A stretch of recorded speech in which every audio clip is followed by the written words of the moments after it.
क्या आपको भी छाती में भारीपन, छाती में दबाव, छाती में जकड़न या फिर छाती में दर्द और साथ में जी मिचलना जैसे लक्षण दिखाई देते हैं? तो ये लक्षण मायोकार्डियल इस्चेमिया के हो सकते हैं, जिसे हार्ट अटैक भी कहा जाता है। तो जी हाँ दोस्तों, आज हम उसी बारे में बात करने वाले हैं कि आखिर ये मायोकार्डियल इस्चेमिया होता क्या है, यानी कि हार्ट अटैक क्यों आता है हमें, हार्ट अटैक का मतलब क्या है। ये सारी चीज़ें हम आज बात करने वाले हैं और साथ में मैं आपको थोड़ी बहुत मेडिसिन भी बताऊंगी जो कि बिल्कुल ही नॉलेज पर्पस के लिए है। और अगर आपको कोई भी ऐसे सिम्टम या लक्षण दिखाई देते हैं तो आप अपने डॉक्टर से ज़रूर सलाह लें। तो सबसे पहले मैं आपको बता देती हूँ कि मायोकार्डियल इस्चेमिया होता क्या है। उससे पहले दोस्तों मेरे चैनल को जल्द से जल्द सब्सक्राइब कर दें और पास वाला बेल बटन जरूर दबा दें। मैं हूँ डॉक्टर राधा डांगी और आप सभी का मेरे इस चैनल पर बहुत बहुत स्वागत करती हूँ। दोस्तों, मायोकार्डियल इस्चेमिया आखिर होता क्या है, जिसे हम हार्ट अटैक भी कहते हैं आम भाषा में।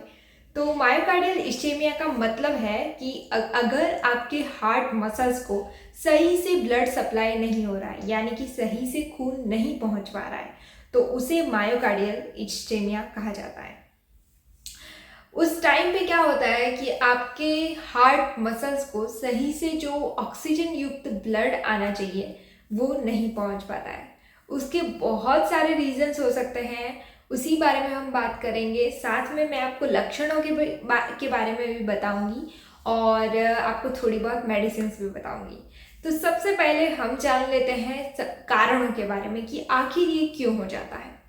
तो सबसे पहला कारण हो सकता है कि अगर आपको एथेरोस्क्लेरोसिस है। एथेरोस्क्लेरोसिस में क्या होता है कि आपके शरीर में, यानी कि आपके ब्लड वेसल्स में जो कोलेस्ट्रॉल है वो जमा हो जाता है। ये बिल्कुल ही एक बाथरूम में जो पाइप होती है जिससे नल में पानी आता है, उसी तरह है ये। जैसे आपने देखा होगा कि आपकी बाथरूम में कभी कचरा जमा हो जाता है या फिर कभी जिप्सम जमा हो जाता है, तो पाइप जो है वो जाम हो जाती है और सही से पानी नहीं आ पाता है उसमें। तो उसी तरह से यहाँ पर भी है कि आपका आपका जो ब्लड वेसल्स है, जो हार्ट को ऑक्सीजन वाला ब्लड पहुँचाते हैं, जो ब्लड वेसल्स, उसमें अगर आपका कोलेस्ट्रॉल बढ़ गया है तो कोलेस्ट्रॉल जमा हो जाता है। और कोलेस्ट्रॉल जमा हो जाने की वजह से क्या होता है कि आपके हार्ट को सही से ब्लड नहीं पहुंच पाता है। यानी कि आपने देखा होगा कि जब पाइप में जो जिप्सम जमा हो जाता है तब जितना फ्लो से पानी आना चाहिए उतनी फ्लो से नहीं आ पाता है। तो उसी तरह से यहाँ पर भी है कि जितनी अच्छी तरह से ऑक्सीजन वाला ब्लड आपके हार्ट को जाना चाहिए उतनी अच्छी तरह से नहीं जा पा रहा है, यानी कि रिस्ट्रिक्शन आ जाते हैं ब्लड वेसल्स में, क्योंकि ब्लड वेसल की दीवारों पर कोलेस्ट्रॉल जमा हो गया है।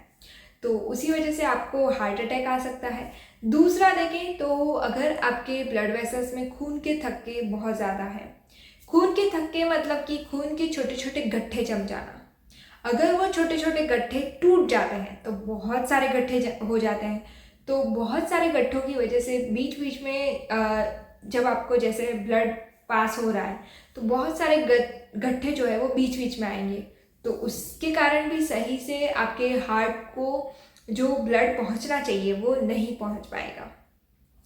तीसरा देखें तो अगर आपको कोई कारण से आपकी जो आर्टरी है वो सिकुड़ गई है, यानी कि उसकी जो जितनी चौड़ाई होनी चाहिए उतनी चौड़ाई नहीं रह रही है, सिकुड़ गई है, तो उस वजह से भी हो सकता है। और सबसे मेन बात कि आपकी कुछ लाइफस्टाइल ऐसी है, यानी कि आपकी लाइफस्टाइल, आप बहुत बैठा हुआ जीवन जी रहे हैं, आपको बहुत ज़्यादा स्मोकिंग कर रहे हैं, सही से खाना पीना नहीं है आपका, बहुत सीडेंटरी लाइफस्टाइल है और आपको बीपी, डायबिटीज़, ये सारी चीज़ें हैं तो भी आपको हो सकता है।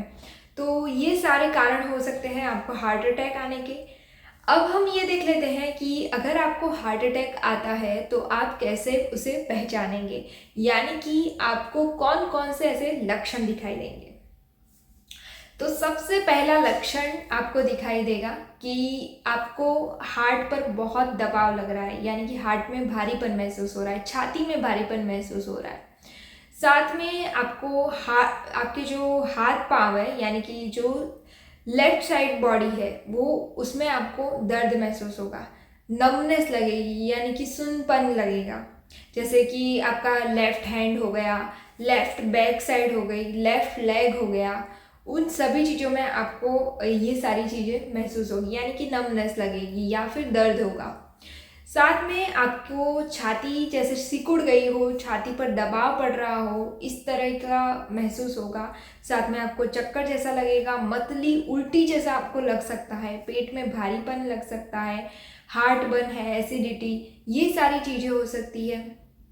और साथ में आपको चक्कर भी आ सकते हैं, यानी कि चक्कर जैसा भी महसूस हो सकता है। तो आपको ऐसी कोई भी इनमें से कोई भी आपको ऐसे लक्षण दिखाई दे तो आपको तुरंत ही डॉक्टर के पास जाना चाहिए। अब मैं आपको कुछ ऐसी दवाइयाँ बता रही हूँ जो कि होम्योपैथिक दवाइयाँ नहीं है, लेकिन आपको नॉलेज पर्पज़ के लिए मैं बता रही हूँ, क्योंकि आप जो दवाइयाँ ले रहे हैं उसका आपको नॉलेज होना बहुत ज़रूरी है। तो उसी बारे में मैं आपको बताने वाली हूँ। तो सबसे पहली दवाई होती है एस्पिरिन नाम की दवाई देते हैं, जो कि आपके ब्लड को पतला करने में मदद करती है, ताकि आपका ब्लड है वो इजीली ब्लड वेसल्स में से जा सके। दूसरा है नाइट्रेट नाम की दवाइयाँ। नाइट्रेट जो होती है वो क्या करती है, आपके जो ब्लड वेसल्स है उनको रिलैक्स करती है, उनको चौड़ा करती है, ताकि आपका ब्लड सही से पास हो सके। तीसरा देखें तो कुछ बीटा ब्लॉकर्स दवाइयाँ होती है जो कि आपके ब्लड वेसल्स को रिलैक्स करती है, आपके हार्ट बीट को धीरा करती है और अच्छी तरह से आपका ब्लड फ्लो हो सके उसमें हेल्प करती है। नेक्स्ट होती है कैल्शियम चैनल ब्लॉकर्स। वो भी बीटा ब्लॉकर्स की तरह ही होती है, वो भी ब्लड वेसल्स को रिलैक्स करने का काम करती है। और साथ में डॉक्टर्स कोलेस्ट्रॉल कम होने की भी दवाइयाँ देते हैं, ताकि आपका कोलेस्ट्रॉल है वो कंट्रोल में रहे और सही से आपका ब्लड फ्लो हो सके। तो ये सिर्फ नॉलेज पर्पस के लिए है। अगर आपको ऐसा कुछ भी होता है तो डॉक्टर के पास जाकर ज़रूर सलाह लें। और इसके नेक्स्ट वीडियो में मैं आपको बताऊंगी कि इसमें आप कौन कौन सी होम्योपैथिक मेडिसिन ले सकते हैं, और उसमें हम डिटेल में होम्योपैथिक मेडिसिन के बारे में बात करेंगे। तो आज के लिए इतना ही, मिलते हैं नेक्स्ट वीडियो में। तब तक के लिए बने रहिएगा और मेरे चैनल को सब्सक्राइब ज़रूर करिएगा। धन्यवाद।